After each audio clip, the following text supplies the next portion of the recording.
Essa é mais uma aula da disciplina Microeconomia 1, ECO 015 GV. Meu nome é Sérgio, sou professor do Departamento de Economia da Universidade Federal de Juiz de Fora, Campus Governador Valadares. Esse tópico tem como tema a teoria da produção.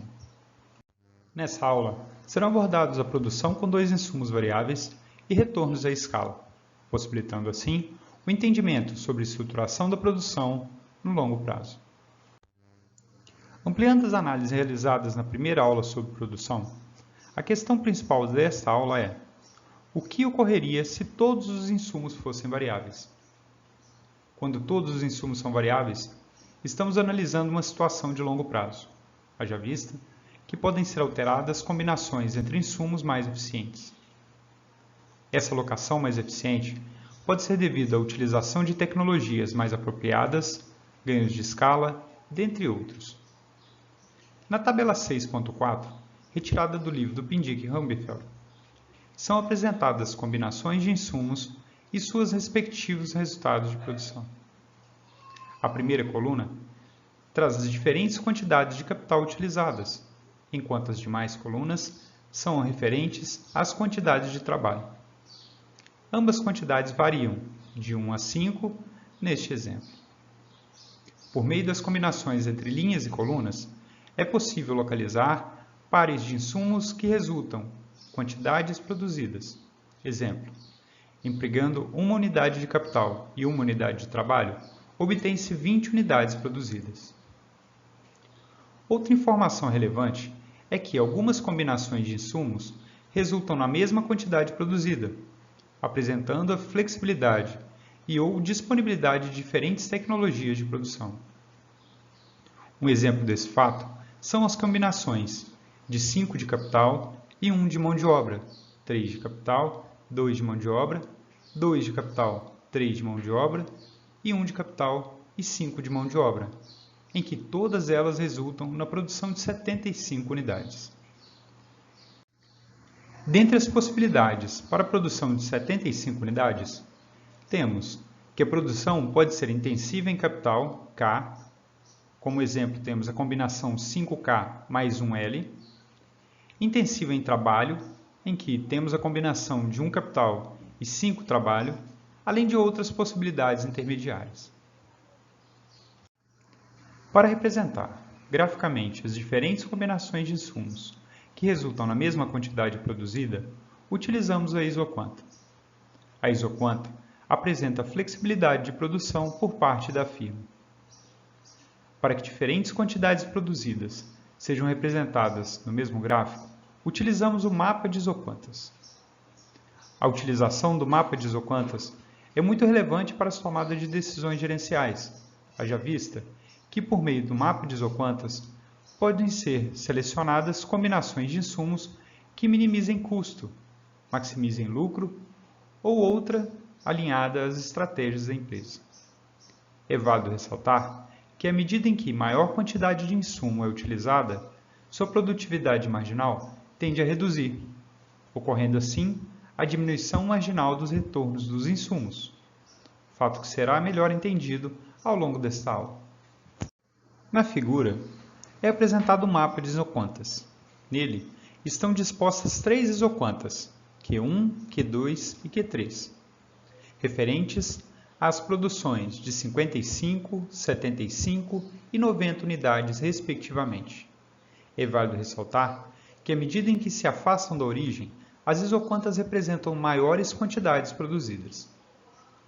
Além de diferentes combinações de insumos que resultam na mesma quantidade produzida, as isoquantas apresentam informações relevantes sobre a possibilidade de substituição entre fatores. A inclinação em cada ponto da isoquanta mostra o trade-off entre utilizar mão de obra e capital, o que pode ser calculado pela taxa marginal de substituição técnica. Conceitualmente, a taxa marginal de substituição técnica, TMST, de trabalho por capital é o montante de capital que pode ser reduzido no caso da implementação de uma unidade a mais de trabalho, mantendo o nível de produção. Assim, a taxa marginal de substituição técnica pode ser expressa por variação de capital dada variação de trabalho. Na figura a seguir, são apresentadas, para a isoquanta Q2, as alterações da taxa marginal de substituição técnica à medida que são alteradas as quantidades de insumos utilizadas. Ainda por meio da isoquanta Q2, é possível verificar que a taxa marginal de substituição técnica é decrescente, fazendo com que sejam convexas, indicando que a produtividade de qualquer insumo é limitada. Para melhor entendimento, considere inicialmente a combinação 5K e 1L. Com a utilização de mais uma unidade de mão de obra, a combinação passa a ser agora 3K e 2L. Assim, a taxa marginal de substituição técnica é igual à variação do capital, 3 menos 5, dividido pela variação do trabalho, 2 menos 1, resultando assim em menos 2 sobre 1. À medida em que maior quantidade de mão de obra é utilizada, a taxa marginal de substituição técnica também se altera. Considere agora o ponto 2K e 3L, em que seja acrescentada mais uma unidade de trabalho. Para mantermos o mesmo nível de produção, devemos abrir mão de 2/3 de capital, ou 0,66 de capital. Assim, podemos verificar que a taxa marginal de substituição técnica ao longo da isoquanta é decrescente, à medida em que utilizamos maior quantidade de mão de obra. Para aprofundarmos os estudos sobre a substituição entre fatores, é válido lembrar a lei dos rendimentos decrescentes, segundo a qual a produtividade marginal de um insumo decresce na medida em que se aumenta a sua utilização. Assim, em uma mesma isoquanta, alterando as relações entre insumos, temos alterações nas suas produtividades marginais. Logo, enquanto o insumo que tem sua utilização ampliada tem redução na produtividade marginal, o insumo que é utilizado, agora em menor proporção, tem sua produtividade marginal ampliada, fazendo com que a equação resulte em zero, ou seja, não existe alteração na quantidade produzida ao longo da mesma isoquanta. Separando a produtividade marginal e variações nas quantidades nos dois lados da igualdade, tem-se que a taxa marginal de substituição técnica também pode ser apresentada como uma relação entre as produtividades marginais dos fatores, o que será utilizado nas próximas aulas.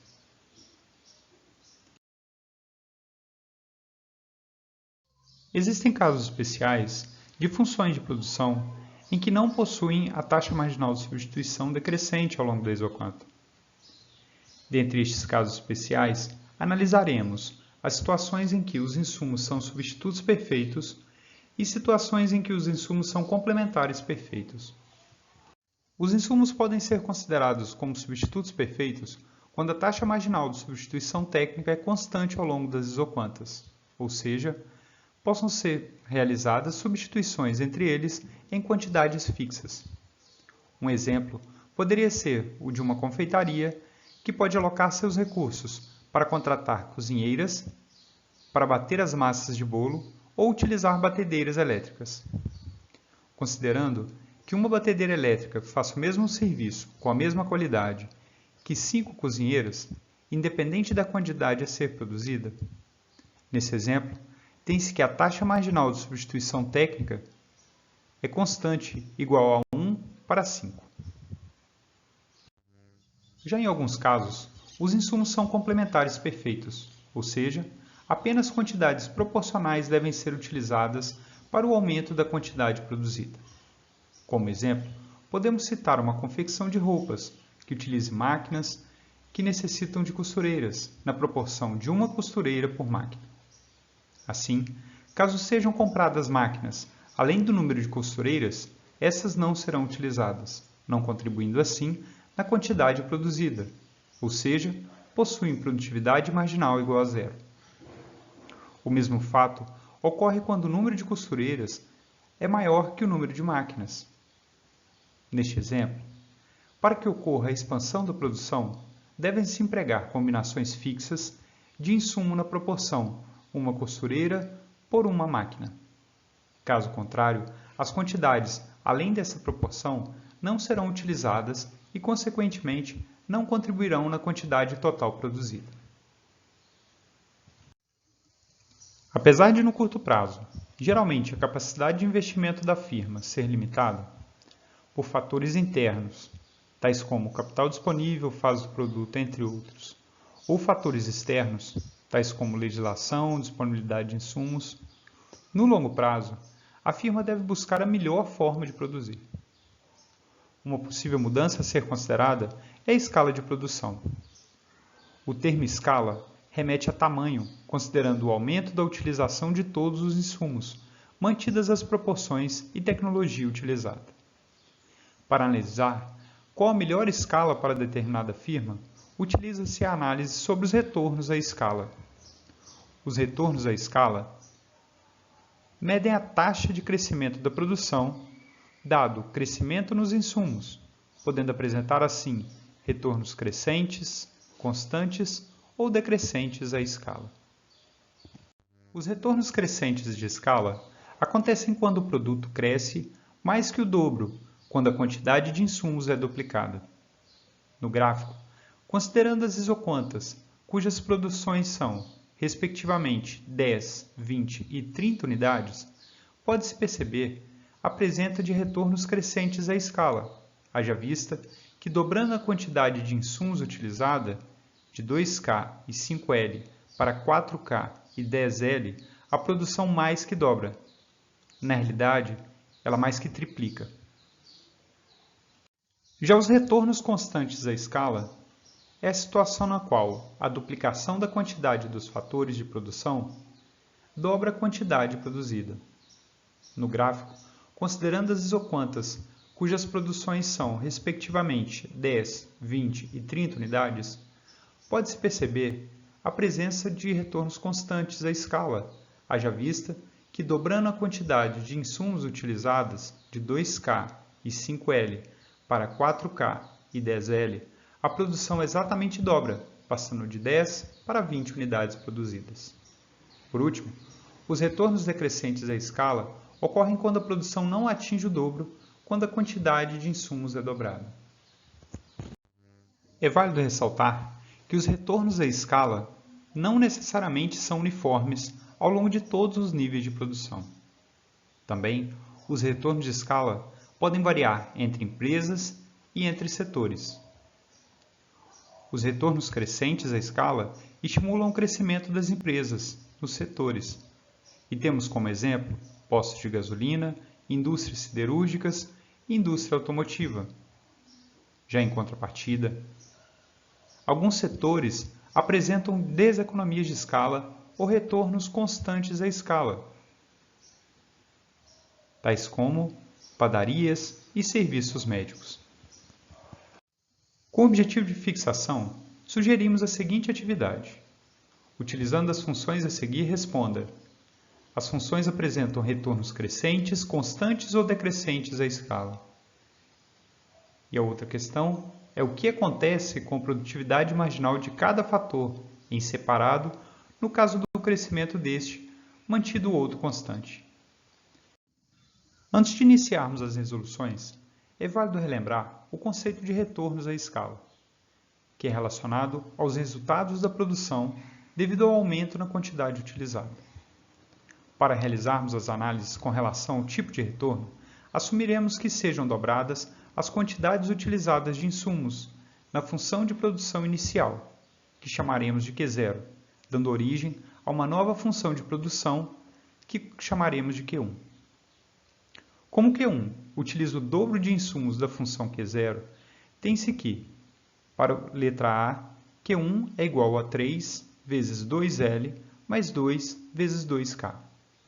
Realizando os cálculos algébricos, obtemos que Q1 é igual a 2Q0, ou seja, na medida em que a quantidade de insumos é dobrada, a quantidade produzida também é dobrada, apresentando assim retorno constante à escala. Para calcularmos a produtividade marginal de apenas um fator, devemos verificar qual a variação na produção total dada a variação neste fator. Para tanto, utilizamos a derivação parcial. Por meio dela, concluímos que a produtividade marginal do trabalho é igual a 3, enquanto a produtividade marginal do capital é igual a 2.